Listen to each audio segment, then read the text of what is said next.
behalf of society and also civilization, we can't be compelled. Transgender issue is criminal. Imitating the opposite sex is strictly forbidden in the Bible, and the gift of gender is part of the goodness of God's creation. Transgenderism is a mental health disorder. We don't let you smoke a cigarette. Woke is bullshit. So you saw me making air quotes up there with gender identity. When did you first notice how gender identity ideology was shaping the law? If you want to protect children, if you want to protect young girls and women, you keep their sports and their spaces free from biological men. As of today, it will henceforth be the official policy of the United States government that there are only two genders, male and female.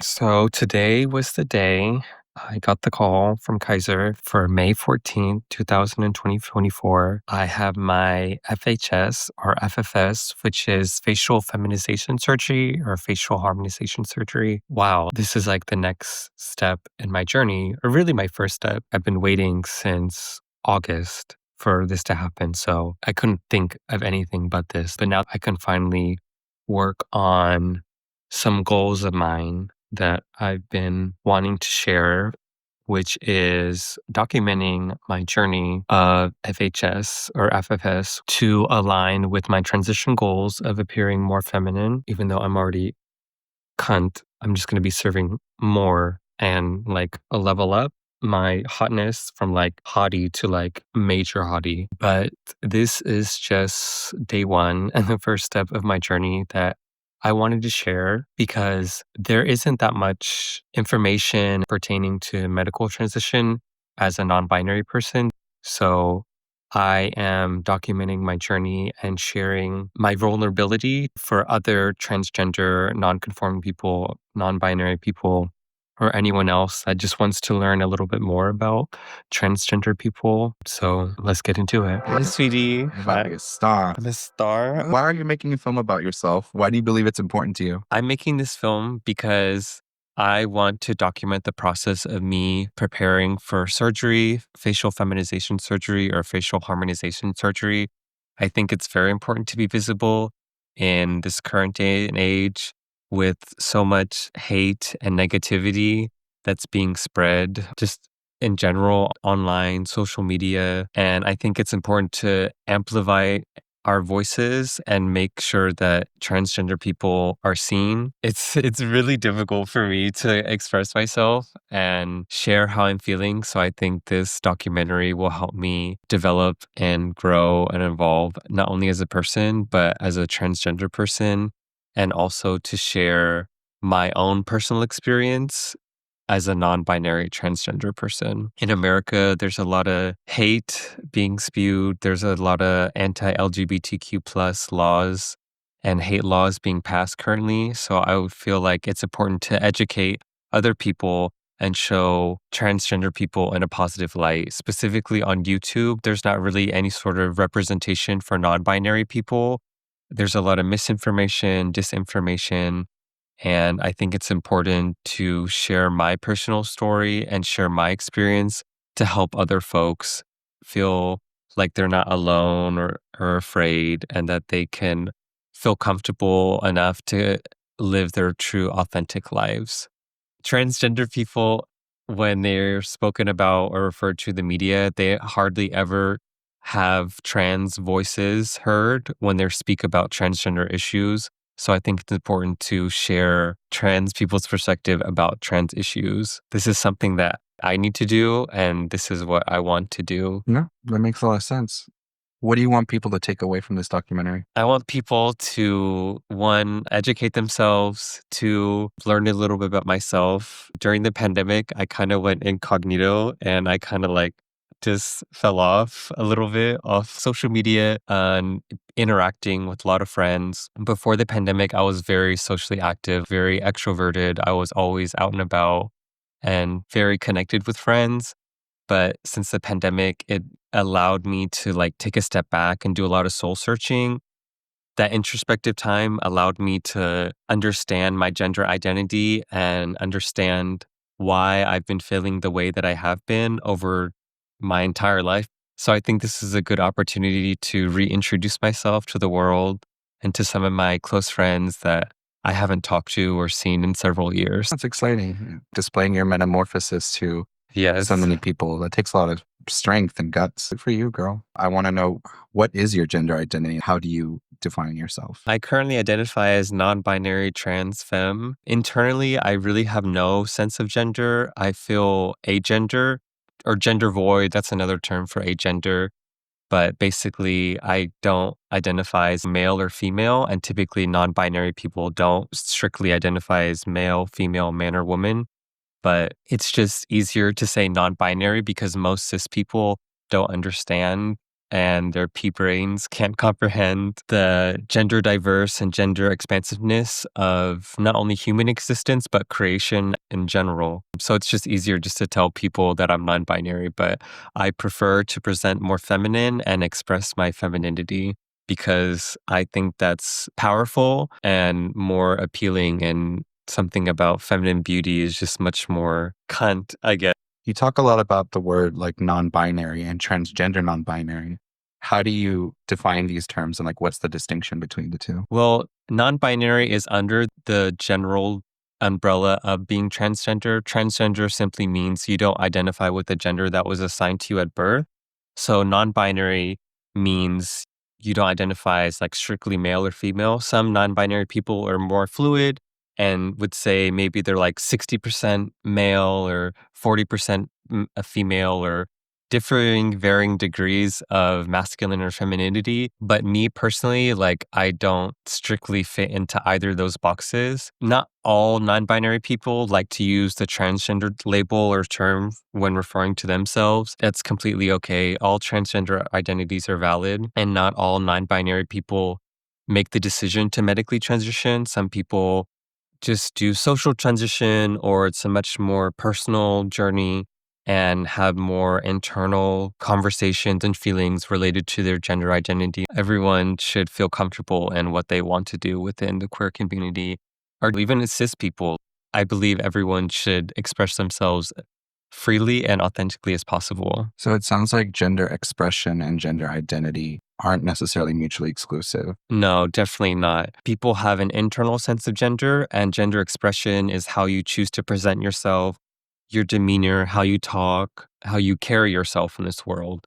And with gender expansive people, trans people, queer people, sometimes they're more masculine one day or more feminine, or they pick and choose different parts of femininity. For example, trans masculine dudes, they're definitely men, but they still like to wear skirts and makeup, and that's totally valid too.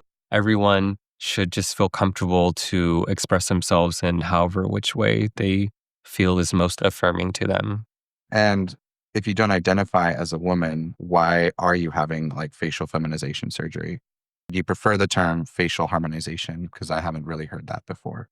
I actually haven't heard of that until I learned about this surgery because I'm non-binary. When I was meeting with the different providers, when they asked, oh, do you want FFS or facial feminization surgery or FHS? I was like, oh, what's FHS? Oh, it's just another term for non-binary people that do have this surgery that don't necessarily identify as binary trans woman. I use it interchangeably. Most people just know it as FFS that are familiar with that surgery, but I would like to have this surgery so I can have a happier and healthy life, and I could feel more comfortable in my skin and be a hotter version of my person than I already am. I'm wondering, when did you start this whole journey for yourself? When did you know that you were non-binary? Well, it all started when I was a little gay kid. So basically, once the pandemic had started, I did a lot of soul searching and learning about different spiritual traditions and learning more about that, but then also spending time with myself. Because before the pandemic, people were just focused on the exterior world and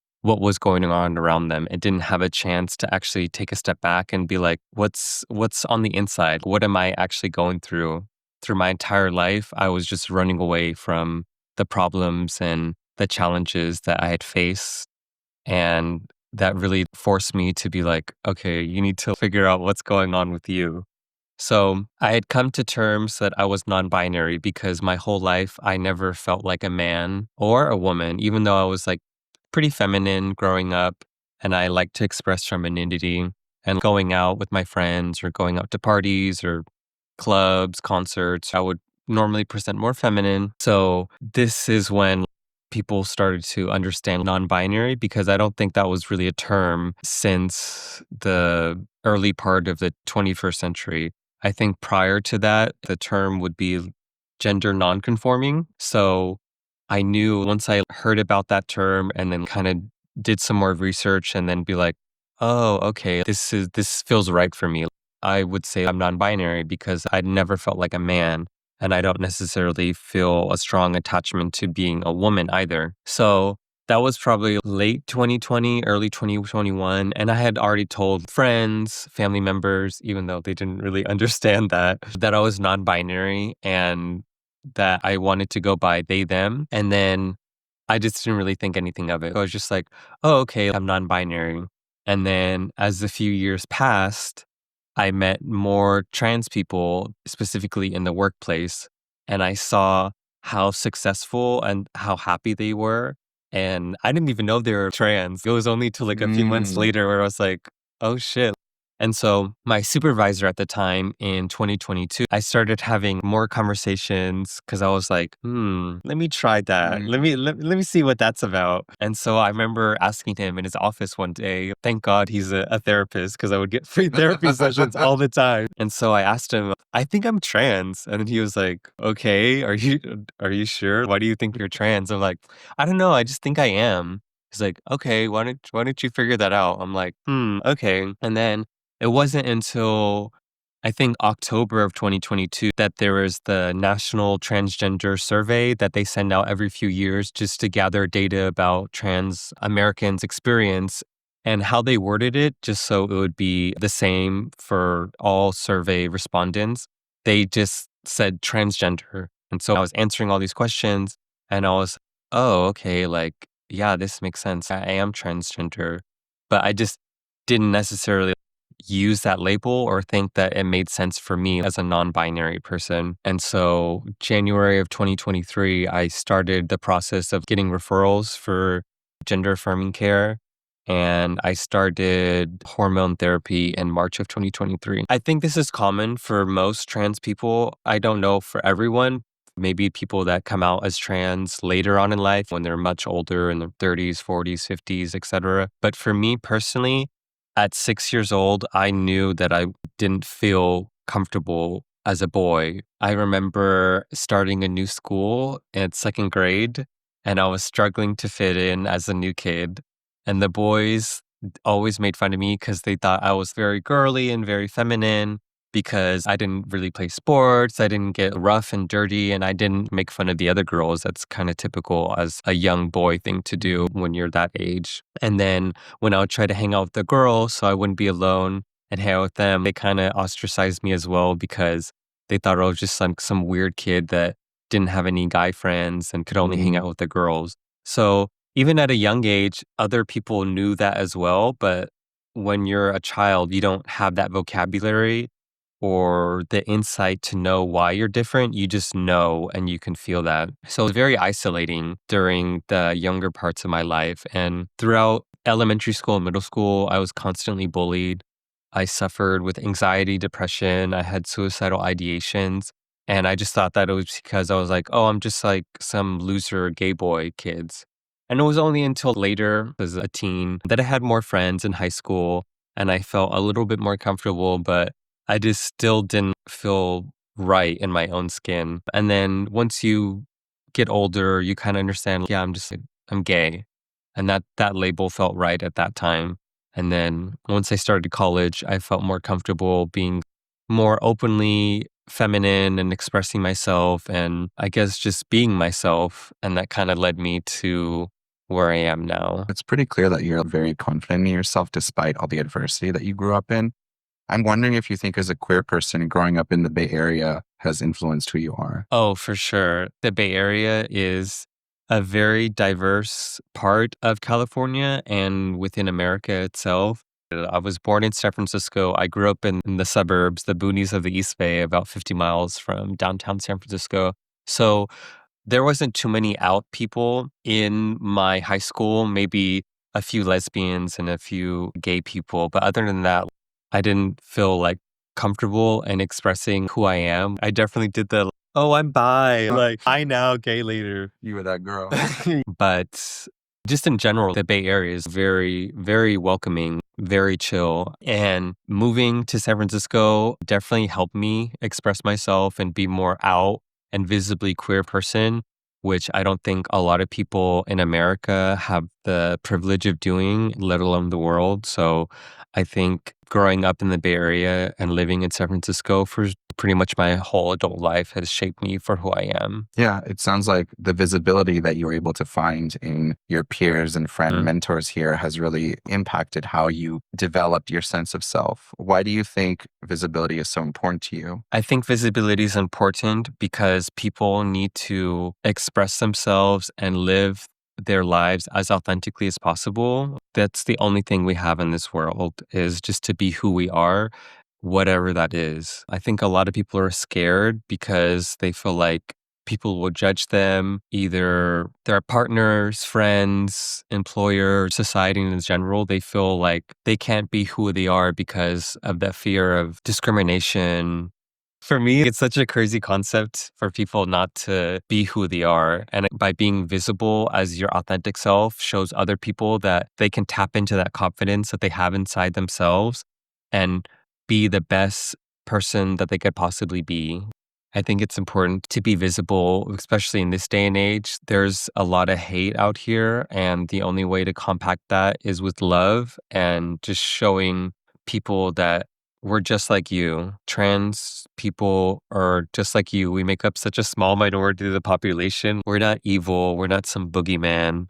We're not subhuman. We're just like you. We just look a little bit different.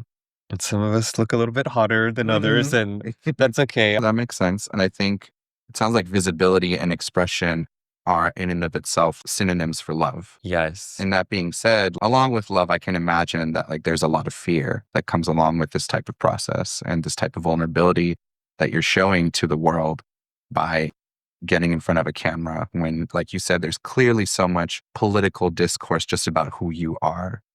What are some fears you have with people's perceptions? I try to live fearless as possible. Fear is just something that lives in the mind. It doesn't exist. It's just an emotion that people attach themselves to and fall into this dark hole of, what's the word? Ruminating. Ruminating. Ruminating, yes. Sorry. This is a public school education. Right. Fund our school. Yes. As a society, it would be more helpful and more inclusive to have less enforced and rigid gender stereotypes and gender conformity for everyone to feel more happy and more inclusive. But I know that might be like a utopia idea, but Right. I think that's something that can definitely happen in the near future. I hope so. Binaries inhibit expression sometimes, and the removal of binaries doesn't necessarily mean that we eradicate them. It just means that we open up the floor to more possibilities in how we express ourselves and allow people to really express who they are that may not necessarily fit in that binary of male, female, black, white, etc. What's something you would say to yourself 10 years ago? You could open a little window and see yourself 10 years from in the past. What would you tell them? Transition. Do it. Start early. Yeah. But my parents definitely would have not allowed me to do it. However, if I knew what I know now, I definitely would have started earlier. But I don't have any regrets of starting at 27, starting medically transitioning. It's never too late to live your life, whether you're trans or not. Just do it. You have the power inside of you. Just tap into your strength and your confidence, and middle fingers up to everyone else, and just live your life. Everything happens for a reason, and this is the time that it was supposed to happen. That's really beautiful. It sounds like this documentary is kind of a love letter to yourself. Yes. Share it to other people. I'm ready to introduce myself back to all my friends that I haven't seen, that I was very close to. People that were ride or dies, like talk to every single day, very close to. We're roommates, work together, besties. So I think it'll be nice to show who I am now and my true self and just live life as me. I'm excited to get to know you. I'm excited for this project. Oh, thank you. And share this with other people so maybe it can help even just one person. Most of my life, I hated myself and was miserable and not understanding why. Through this process, it's definitely made me more confident and much more loving of myself. And I think it's not just being trans, that's just a small aspect about me. You have to do a lot of other work, mind, body, and soul. It's a whole holistic approach. Everything is connected. There is an underlying universal reality of oneness. And if people can tap into that, they can see that there are no differences only on the surface level between subtle and gross. So I think that learning more about God, and I just use that term because God can't be defined by words and labels and names, but subscribing to a higher power and knowing that there is something greater than all of us, than what we're experiencing. We're just consciousness. We're just souls inhabiting our physical bodies. And I think that's what's powerful about myself is that I know that I'm not this or that. I'm just a being inhabiting this body, navigating this world. And so are other people. They just don't have the awareness to see that. I think that's beautiful that trans people and gender nonconforming people are more powerful in saying, no, I'm not what you say or what you think that I am. I am who I am. And that's what makes trans people more powerful. Trans people are almost always on the forefront of advancing the rights of queer people, despite facing so much stigma and discrimination, even within queer circles like gay men, right? The fetishization of trans bodies. How do you find yourself still having compassion and empathy for people that wrong you? Because they don't understand. People mistreat other people because of ignorance, lack of education, lack of compassion. And those are all skills that you can be taught. I believe all of us have that within us. There's no good or bad people. We all possess different aspects in our lives that make us who we are as an individual. But we're here to be put on this earth to love, honor, serve, and respect one another. And none of us are strangers in this world. We're all one part of a spiritual human family. There's a spiritual plurality that is interconnected between all of us. I know it's like very like, oh, the sun and the moon and the stars, but the same chemicals or elements that humans are made up are the same ones that are up in space and the celestial beings. It doesn't click in our heads and recognize that. The underlying consciousness that is existence itself. So empathy is a type of divinity almost. Yes. And I think you can't fight hate with hate. You have to love one another. And that's not to say that you can't defend yourself if someone is physically threatening you or harming you or trying to eradicate you. Of course, you have to defend yourself so you can obviously be alive. But I think just practicing good deeds, active compassion, and practicing the art of living and being and completing your daily activities, whatever it is, with a certain sanctity and sacredness, and just doing good for other people will in turn create a ripple effect in your personal life and your community around you, which creates a positive effect for the whole universe. That was very succinct. You really put a lot of thought into this, huh? Oh, this is just me speaking from the heart. Ganesh, yes, I have to say, give it up for Ganesha, remover of obstacles. Shiva, Jesus, Buddha. Some people, they don't understand that religion, spirituality is for everyone. There's multiple ways to the same divine. It's just what your personal idea of the divine is. Maybe you grew up in India, so you're Hindu, or you grew up in America and you're Christian, or you grew up in China and you're Buddhist, but all paths lead to the same end, which is spiritual awakening or awareness. So I appreciate different forms of the divine, whatever works for you, you know? Right. So it's almost the variety of divine expression lets you kind of see how there is an opportunity to express yourself differently while still communicating the same type of love and empathy. Yes. I'm really excited because today is 2 months until I have my surgery, but because I'm having facial feminization or facial harmonization surgery in 2 months, I have to stop smoking weed. Even just saying that, that's a lot. I love smoking weed. It's not just a characteristic of mine, it's my lifestyle and it's a part of my gender identity.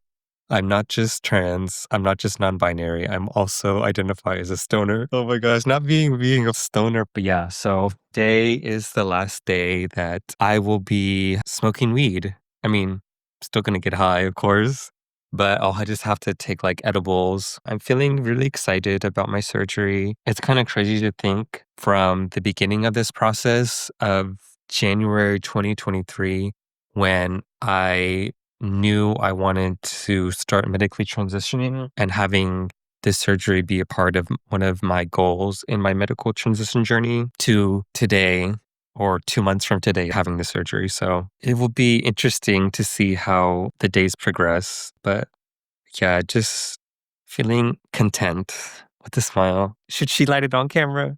She gonna light it on camera. I love smoking weed. This shit just gets me high. Like, that's the whole point, duh. But like, I love it. Just makes me happy. Oh my gosh, no, I just realized it will probably be longer than 2 months of me stopping weed because I'll have to be recovering from my surgery. So maybe 3 months. Like, oh my gosh, that's crazy. 3 months. It'll be good. It'll be fine. I can do this. I'm gonna make the best of it because this is something that I've been wanting for a long time, having this surgery. So I'm going to do every possible thing to make sure that I have the best possible outcomes by stopping smoking weed so I can be as healthy as possible for my recovery. I definitely am feeling excited. Today is day 1 of not smoking weed. Yeah, it's taken a lot to not think about turning on the volcano and sparking it up or lighting it up. But yeah, I'm excited. This morning,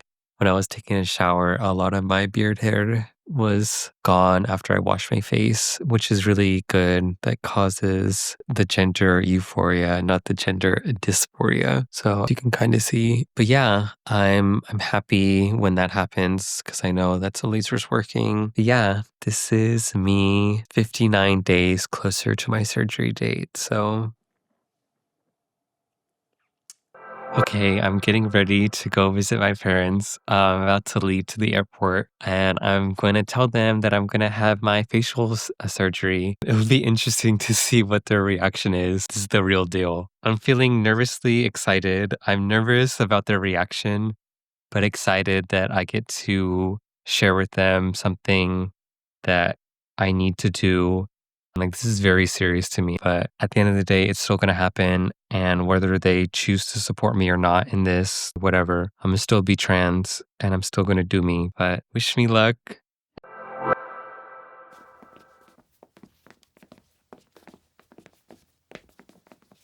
I'm filming a documentary about myself.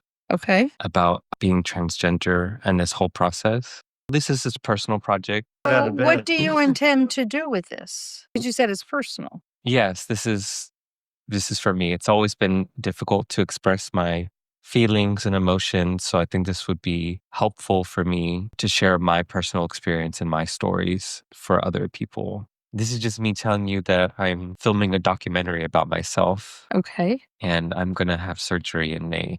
What kind of surgery? Facial surgery. Like what? It's called facial feminization surgery. What does that entail? They're going to shave down my trachea or Adam's apple. They're going to shave down the bones of my forehead, my chin. They're going to lift up my eyebrow. They're going to shrink my forehead. And wow, that sounds very painful. Yeah, and now what's the risk of this? I mean, there's always risk in surgery. So, but I've never heard of this surgery only because I don't know much about what you're dealing with, talking about.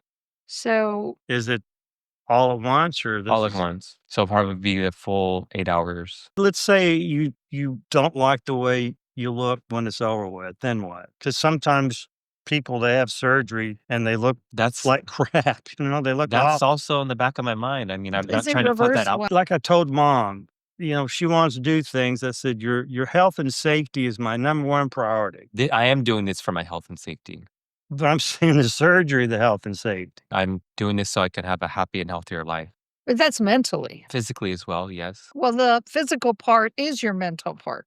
So that's like stage 1, and then what's stage 2 and 3? I mean, What do you mean stage 1? Where do you stage two? stop? What else would you want done? What's the next step in your process? Do you know? This is just it for right now. For right now. That's what I'm And that's saying. what we're What's the asking. next We just worry about your health physically, Yes, I'm doing and this for my mentally. health, for both, yes. Because as I say, I've read articles and seen, not a documentary, where news related, where young people have had surgery and they've removed a part of something that is not reversible. And they wanted to go back to what they were born as far as physically.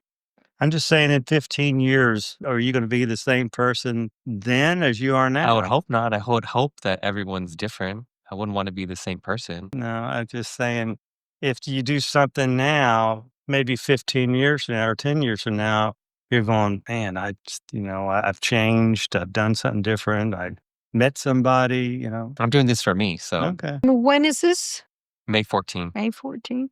To me, if you're having elective surgery, you're saying that, well, I want. It's not an elective surgery. It's a medically necessary surgery. Yeah, how did you research this? Have you seen someone who's had this surgery?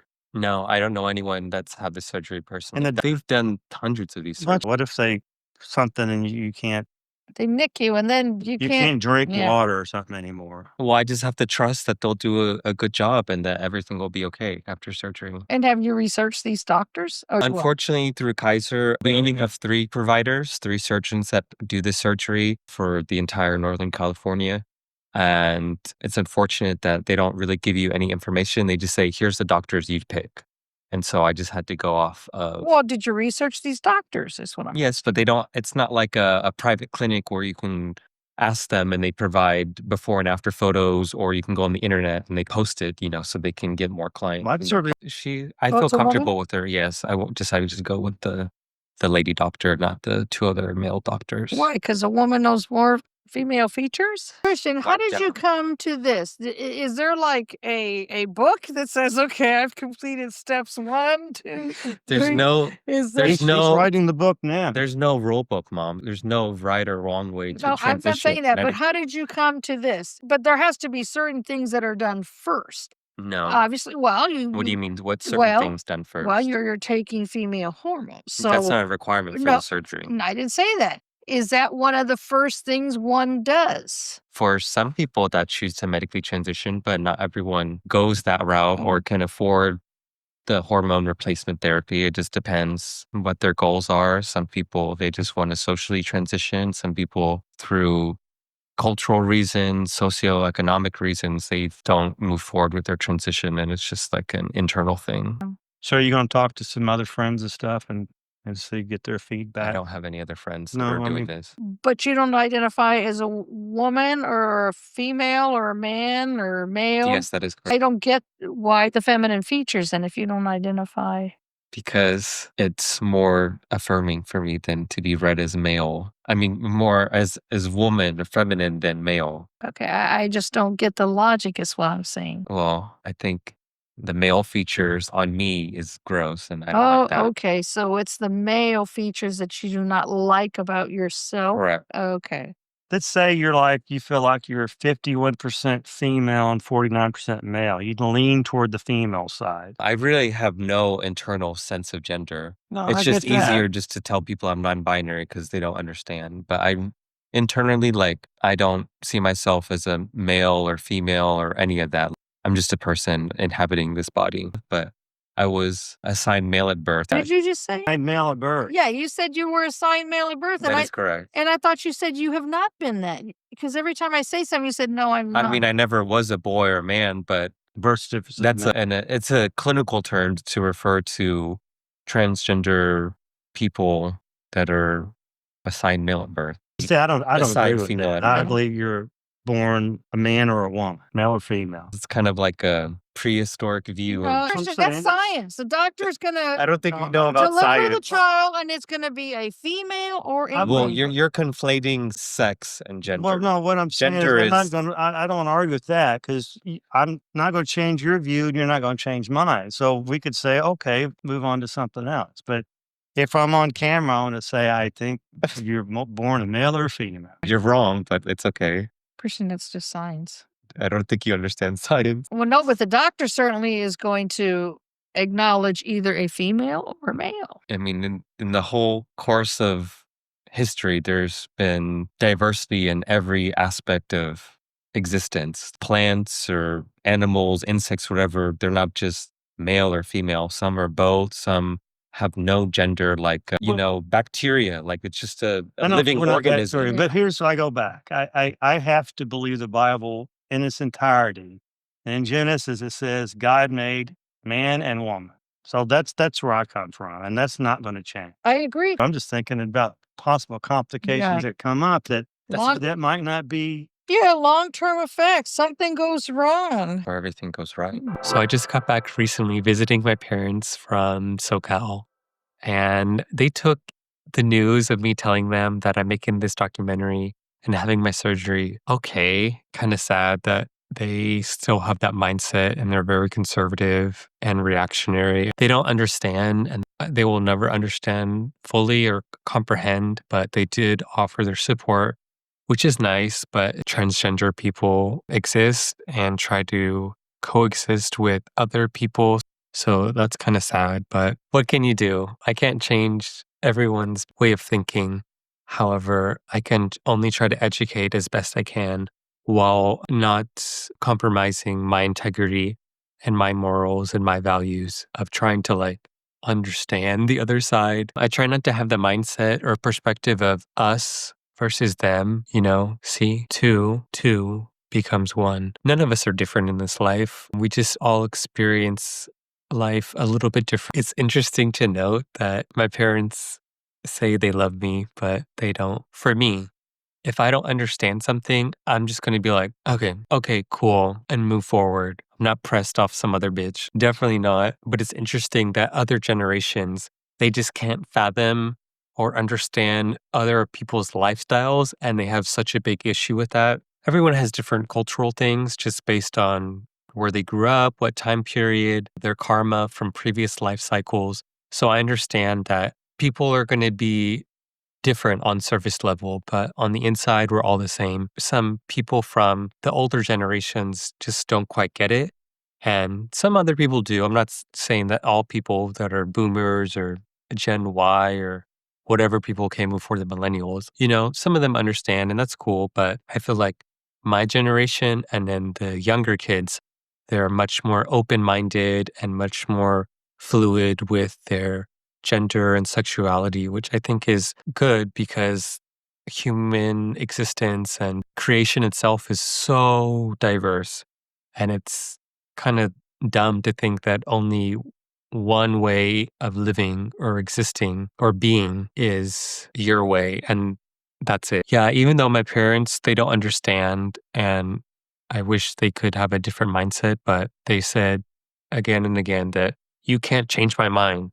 So it's unfortunate that I can't do that, but you can't reach everyone. You can't change. You can't help everyone. So that's just life. Fuck it. I wish they could understand what I was going through, or I had a personal connection with another transgender, non-binary person that was going through this process. But that's why I'm making this documentary, to help other non-binary trans films, or just non-binary people in general that want to medically transition, and just show them that it's okay to struggle. We all struggle in our lives, and hopefully I can make it a little bit easier for someone else that is going through what I'm going through to share my story. How else can I be vulnerable? The last few weeks have just been really stressful trying to navigate all the care. I just started voice therapy. That's exciting. I've never practiced changing my voice other than doing impressions, I guess, or making fun of people. So I have some skill level, but it's not at the level that I needed to be to have a more feminine or androgynous voice. I wish I had the rest of this year just to like focus on my transition and just do me. Speaking from personal experience, I spent a majority of my life hating myself and feeling miserable and not understanding why I felt the way I did. So now it's affirming to know that I can do something about it and move forward with my transition goals. However, I'm feeling overwhelmed making this documentary and mentally preparing myself, as well as all the other logistics that go along with the surgery. And then just trying to make it like it's a hella much. Like, I feel for the girls and the guys and the they thems and everyone in between that medically transition. It's a lot, not just experiencing the physical changes, the mental changes, any sort of financial challenges you might face, just everything, like the social changes. So I wish I had the rest of 2024. Today is March 28th. So we're about a fourth of the way through of 2024, which is crazy. So I wish I had 2024 just to focus on me, like go through my surgery, make this documentary, focus on my goals and what sort of projects and what ideas I have that I want to accomplish and be successful. And I just wish work was just a little side salad on the side and we could have our own personal lives. I'm just trying to focus on myself and not get overwhelmed and just keep that goal in front of me and think, okay, this is all for me. But yeah, I'm proud of myself. I've come a long way in working towards myself and I'm not satisfied yet, but I'm pleasantly content thus far with the results. There's just so much, like, I don't know. Is this why people go to support groups or have therapy? But yeah, I low-key have an eating disorder. So that's something that kind of came up in the midst of my transition. So kind of want to deal with that. Initially, I didn't want breast when starting estrogen, HRT. However, that's just how it is. You can't pick and choose in today's world of medical transitioning. You can only feminize or masculinize. I don't know. Basically, woman, male, and that's it. There's not really any sort of in between for non-binary people like myself. So developing breast is just what happens when you're on estrogen, which is fine. Like, I'm not really tripping. I'd rather be read as more feminine than male, obviously. This is why I'm going through this whole process. But yeah, the one on the right, like, she's like, okay, like, the girls are developing. But the one on the left is like a sad, deflated balloon. Like, someone let out all the air of my titties. And that's kind of annoying. I talked to my endocrinologist, which is the physician that prescribes my estrogen. And she said that's normal for people and hopefully catches up. So, bitch, wake up. I hope she does, because I don't care what size they are. I just want them to be like relatively the same size. And I understand that everyone's chest, either male, female, or whatever, one side is going to be bigger or look different than the other. But it's just like, okay, can you catch up? Today has been so stressful. Like every day that it gets closer to my surgery, there's just something else to do. And then now that I have all these appointments for the surgery and the aftercare, like it's getting to be a lot. And I'm just feeling like I have no one to share my experiences and like have someone like truly understands to what it means to be transgender and to start medically transitioning and have surgeries and all that sort of stuff. Like, I know I'm not the first one to go through all of this, and I know it's stressful regardless, but I still feel very alone, and I have no one else in my life that is going through what I'm experiencing, even though I try to be strong as possible. There's just so much involved, and I feel like I have no one to talk to, and it just keeps coming. And every day it seems like there's more and more hate being spread and directed towards trans people. For example, Turflandia or Turf Island, which is the UK, they had came out with this report like saying that gender affirming care for minors or for youth is not helpful and that they should do more holistic approach. Like, fuck you, bitch. This is so cruel and unnecessary. And I don't understand why people hate us.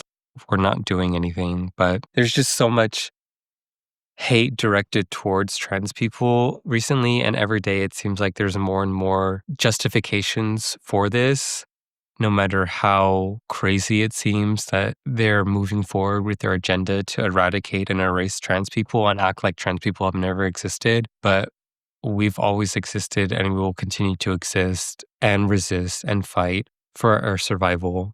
It's just really hard to be enthusiastic when there's just so much going on. And I've noticed since medically transitioning that a lot of my trauma that I've kept hidden away deep inside my heart and in my mind is starting to surface up again. And I have to face what I've held on to since I was a child. And the body keeps score. It doesn't forget the trauma, even though you might say you forget it, but the body still does.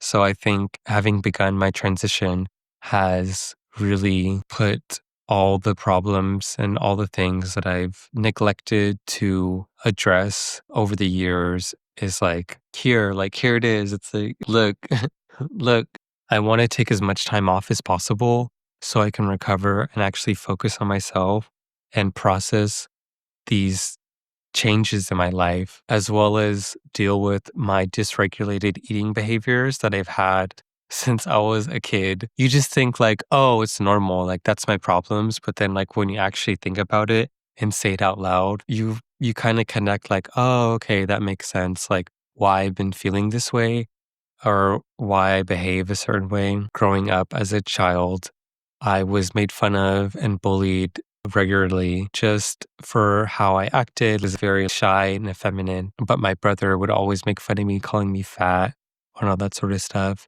And I mean, it seems like harmless, like, oh, telling people you're fat or you're chubby or whatever, like as a little kid from a sibling. But in my mind, I still think I'm fat and gross. And I know that sounds so dumb as a skinny white person complaining like, oh my gosh. But in my mind, I still think my body's gross and I'm ugly, even though I'm starting to love myself more and process these feelings. And I definitely do feel I am beautiful and I'm pretty and all that sort of stuff. But I try to keep a good attitude and remain positive and try to reflect on my progress of how far I've come and think about other people and their experiences of the trans community and how their very existence is under attack. I'm trying to keep moving forward and remind myself that this is all for good reasons and I'm doing all this hard work so I can have a better life and that this change is good. Yeah, definitely making this documentary and unpacking and dealing with my trauma that I've hidden away since childhood has definitely made me face the ugly reality that I've been trying to escape my whole life. And I feel like now I can finally deal with it. And it's not easy. I definitely feel uncomfortable, but I'm making this so I can share my story and hopefully I can help at least one person not feel alone and experience what I've experienced my whole life because I love you and I just want to share my love with you. Look elegant, placing this gorgeous Carrots for the Easter bunny. Yeah, carrots. Look at that. It's ensemble. Yeah. Give us a kiss. Yeah. Yeah. Gorginta. Yeah. Hey. Enjoying Easter with my friends. Yeah. It's just a video. Yeah. It's just a video. Enjoying Easter with my friends. Hi. Happy Easter. Sam. Green eggs and Sam. Yeah. Pop that bottle. Popping bottles. Yeah. Popping bottles. Yeah. Love all my friends, all my fans. Look alive, look alive. Yeah. We will show you how to do the dressing changes in the hospital on the 15th whenever we round on you in the morning. We'll show you how to do the dressing changes. You'll be wrapped up in a couple ace bandages, one around the forehead, one around the jaw. You will have some sutures inside the mouth that will need to stay intact for the first few weeks. So we ask that you follow a fast food diet for about 2 weeks after surgery. Nothing that really requires a whole lot of chewing, stuff that's pretty easy to eat. You also have a sore throat or some hoarseness in the voice from the trach shave as well for the first week. We still ask patients to discontinue their estrogen if you're taking estrogen. Yes, 2 I weeks am. before surgery. Okay, so discontinue that around the 1st of May, and then you can resume it 2 to 3 days after surgery as long as you're walking around. And then no anti-inflammatories such as Motrin, ibuprofen, Aleve, aspirin, naproxen for 1 week before surgery. You will be pretty swollen after surgery. Sometimes patients' eyes get swollen shut for the first few days, so it is helpful to have someone there the first few days just to kind of help with the dressing changes and walking around and also getting you food and ice. Yes, I'll be staying with some friends and they'll be able to help me for the first few days. Know anyone that's had the surgery? No, not personally. I had a friend that had reconstructive jaw surgery and they had similar things. Jaw is usually the worst part, I would say. It tends to get pretty swollen and it can take a while for all that swelling to come down. But usually by like the 2nd or 3rd week, a lot of that swelling has come down. And then you just may notice some residual swelling for the first few months. Okay. And then who else will be assisting on the surgery? It's going to be Dr. Vance, obviously, and Dr. Kleinberger. There are 3 surgeons at Kaiser, Dr. Brainstetter, Dr. Kleinberger, and Dr. Shee. Correct. And then I'm the physician assistant that works with them. Dr. Kleinberger and Dr. Shee are the ones who kind of pioneered these type of surgeries at Kaiser. And then Dr. Brainstetter came on a couple of years later. We do this like 4 days a week for the last, I don't even know, like I've been here for like doing this for like 5 or 6 years. So we do this a lot. Yes. They're both very well versed in this type of procedure for sure. Okay. How long do you think this surgery would take? I'm assuming it would probably take pretty much all day, 7 or 8 hours. Usually about 7 hours. Yeah. I would say you'll probably be done around like 3 in the afternoon. Start time is at 8 a.m. You're probably looking at about 7 hours-ish. And then you'll go into the post-op recovery unit, make sure your pain's well controlled, your nausea, if you're nauseous at all, that's well controlled. And then once you feel like pretty good, then they'll wheel you up to the room that you'll be staying in the hospital. Right.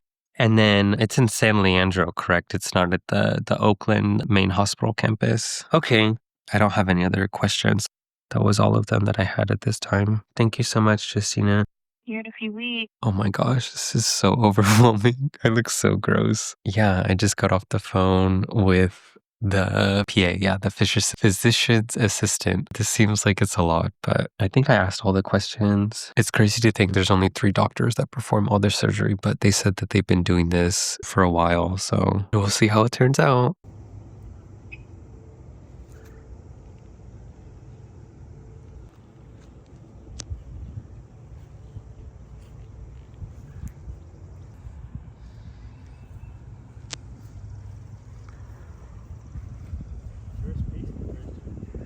Yeah, it's pretty. Pretty dead.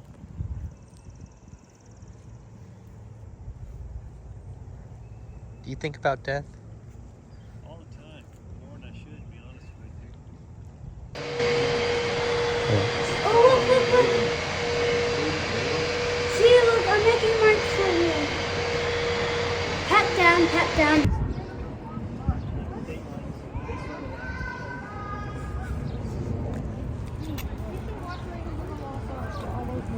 you.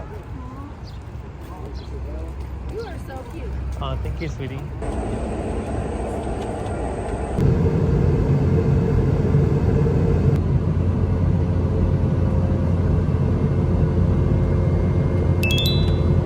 We're 2 weeks away from my surgery officially. The last few weeks have been kind of a lot. I've been trying to process my emotions because I haven't checked in with myself. Some of my friends have been asking me like, oh, how are you feeling? Are you nervous? Are you excited? And I'm definitely feeling both of those emotions. But today was the first day where actually I was like, oh shit, this is happening. I'm hella excited. And because I had waited so long for this surgery to be scheduled, I didn't think it was going to come pretty much, like this day would ever come. And then when I got the call in February, I was so excited. Yes, I'm going to make this documentary, like all this other stuff. And then all the prep work had started, mentally preparing, physically preparing, but then also in the midst of that, realizing that I've struggled with disorder eating for several years. I wouldn't say my whole life, but definitely for most of my adult life, navigating the intersectionality of transitioning and dealing with disordered eating and seeking treatment for that, working through my eating disorder, having to navigate all the different prep work of like the doctor's appointments for the surgery, the therapy appointments for the eating disorder, having to force myself to eat so I could have a better recovery for my surgery. So there's been a lot on my mind. And for the last few days, I've just been kind of feeling numb, I guess, and not very excited about what's to come of my life. But today was the first day that I actually genuinely felt excited about the surgery. My gender therapist, I had therapy with them a few days ago, and they had started crying because they were so happy of how far I've come and the progress since working with them since last year in 2023. And they started to tear up, and it started to make me tear up a little bit just to know that someone genuinely cares about me and appreciates all the hard work and recognizes the progress that I've made since working with them. So that's nice to know that someone cares about me other than like my friends or family or anyone else that I interact with in my life. So I definitely feel a lot better today now that it's getting closer to my surgery, and I'm more excited that it's finally here and we can get it over with. Like just the surgery part, because that way I can just like move forward and move on to the next step of the journey, which is recovery and focusing on myself and also entering treatment for my disordered eating.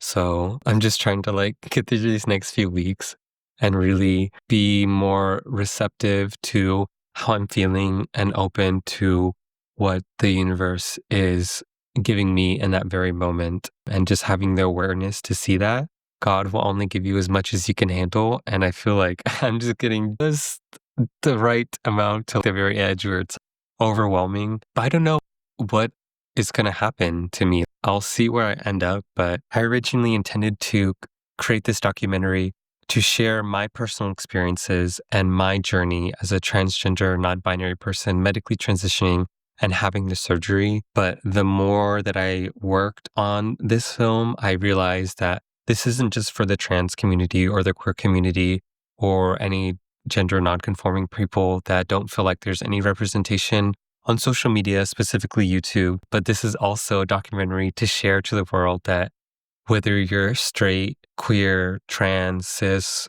whatever, this is to show that you can live an authentic life as happy as possible as long as you have the confidence to be who you really are and not care about what anyone else thinks. I think a lot of people can take something away from this documentary that they can use in their daily lives. I've spent my whole life being miserable, and I think it's time to share something positive. I'm genuinely excited about my surgery. Now I actually feel pumped and like, oh, bitch, yes, let's fucking go. The last few weeks, I definitely felt not excited and felt more nervous about what's to come. However, I'm starting to shed some of those emotions and some of those fears and transfer that negative energy into something more positive and focus on my documentary and to share something so beautiful and so intimate and my vulnerability as a transgender, non-binary person, medically transitioning and documenting it. You never know what life is going to bring to you, and never say never, you know? But I'm genuinely excited about my transition, and I feel like this is just one step in my journey. And the more steps that I take with medically transitioning, it is making me more stronger and more confident in who I am as a person. I am transgender, and that's just like one part of me, but it's definitely a big part of me as of right now in this life, since I'm so early on in my transition. And hopefully, as the years progress, I can work towards other goals, but this is like the biggest one right now. So, you know, baby steps. I'm a better person, and I'm generally a more happier person. My hard work is paying off. Some of my friends have commented and recognized my growth as a person, not just transitioning, socially transitioning, medically transitioning, but as well as my evolution as a person as a whole. So it's nice to know that other people recognize the hard work that I put in the last few years in making myself a better person, feeling genuinely happy about me. So it feels good to know that people can see that as well. Yes, thank you. This is all for you, baby. I have to remind myself that I'm making this not just for myself, but for the whole world to enjoy, to share an intimate part of something so delicate and intricate, but also to share my humanity, that I am just like you, trying to make it, struggling along in this vessel we call a human body.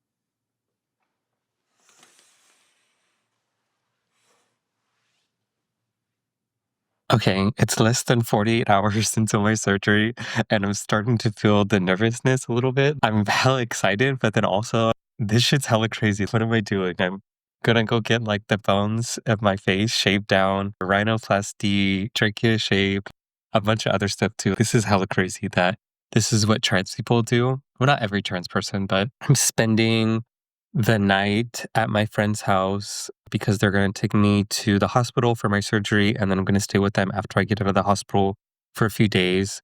So I'm just getting my steps together at my apartment. Today's Mother's Day, May 12th. So I'm going to go say hi to my friend's mom and say Happy Mother's Day, and then pick my friends up that I'm staying at from the airport. I feel like I'm on the precipice of something greater than anything I could possibly imagine when it comes to the surgery and my transition. This is a catalyst for not only starting my YouTube channel, but also reconnecting with friends that I haven't talked to in several years, getting back on social media, and really just putting myself back out there and reintroducing myself to the world. And I think this is something that's been in the works for a few years, ever since I knew I was trans. This is something that I was like, oh, I think this is kind of be gaggy, like, right? To be like, oh, bitch, I'm trans. Look, I have a brand new life. I'm much happier, healthier, and I'm ready to share myself with the world again. So it definitely it's a lot. Every moment is closer to my surgery. So thank you. Yeah, I don't know. It's just like, oh, this is one of the last few times that I'll ever see my old face. So that's another crazy ass thing. I'm going to have a completely different face shape. It's going to look so different. It's going to feel so different just having this surgery. So people have called me Two-Faced before, but now it'll really be true. One of the last moments of my old face. Feel my mama. Last time you'll see my face. Yeah. Adios. On to newer and better things. Spending the last remaining days with my family. It's 16 hours away from my surgery. T-minus 16 hours countdown. Bitch, we're really doing the damn thing. And I am so excited. I thought I would be super nervous, but I definitely am not now. I feel hella excited, hella juiced. Let's fuck me up. Let's get this shit done. I'm ready to be hot, fly, sexy, cool. All those adjectives. Cunt, queen, giving. No, that's so corny. No, but I'm really excited, and thank you for making it so far along on my journey. Yeah, my goals for tomorrow are to, one, not be nervous, to have everything go well, no complications, recovery good in the hospital. It's crazy to think the biggest worry of mine for the surgery was to stop smoking weed for so long. And that was the least of my concerns. It's so funny how life just kind of plays you. Not plays in the sense that like, oh, got you, but very much like what you think is too much, it really isn't a lot. And it's really not difficult for you to overcome. I thought originally not being able to smoke for the few months was life shattering, earth devastating, crushed, gutted, all of that. And what I realized is that's nothing compared to everything else that you have to do when it comes to transitioning and having a major surgery like this. But it really puts things in perspective that what you think is something you can't accomplish or some insurmountable task or challenge, but if you set your mind to it, you can really achieve anything in this life. And I feel like I'm doing that with this documentary. And by working on myself, and I can change who I am and how I present myself. And in effect, I can change the world. And hopefully, the people watching this can change something about themselves too, hopefully for the better. I need to take a moment to just reflect on how far I've come on my journey as a person and my medical transition and kind of take time for myself. Some of my goals for this is not just to have a more feminine face, but also increase my quality of life. This surgery is something I've been waiting for a very long time, and it's finally here, like knocking on the door. Hello, bitch, get into it. This is hella crazy. As you can see, I'm hella moving around just because I'm so excited, but maybe I'll just look in the camera. So this is my face. Profile, face. I'm very excited. Thank you for everyone that is watching and supporting me along on my journey. And thank you for letting me share a little bit about myself. Oh my gosh, y'all, this is like one of the last few times that we'll be having my old face. I mean, I look so pretty now, but I'll look a lot better. Well, I wouldn't say tomorrow, but like in a few weeks, in a few months, I'll be looking a lot better. I'm getting ready to pack my overnight hospital bag for my surgery tomorrow. It's less than 12 hours until my surgery. People have been texting me and calling me to give me their well wishes and a speedy recovery. So thank you, everyone who has reached out to me. It's really nice to know that someone's thinking about me. So thank you. I just need a few stuff for my hospital stay. Obviously, they're going to provide most of the stuff, but I'm just going to pack some clothes, just my ID, phone, charger. But the only important thing that I need is my good Judy. They're also a fellow they femme, and they will be accompanying with me during my stay. Yes. But yeah, let's get packing. As I mentioned, I don't need that much stuff to stay a few nights in the hospital. Good Judy, of course, a zippy jacket because I get cold really easily. This is a pullover sweater. I'm just taking my ID. I'm gonna have to get a new ID after my surgery. Just like a little pouchlet just to carry all this stuff.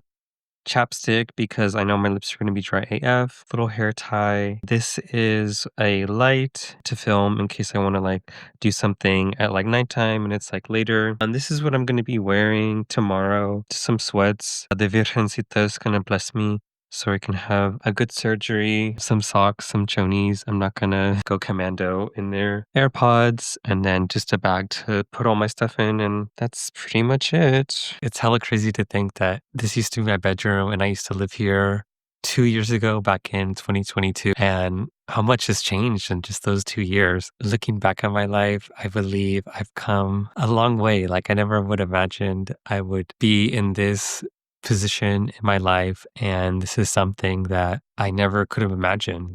I mean, realizing that I was trans, yes, that was a process, and there was a lot of growth and development to get from me being a confused little gay kid. It's just hella crazy to think that my progression from being a little baby trans, little queer person to me now having surgery, well, one of many surgeries.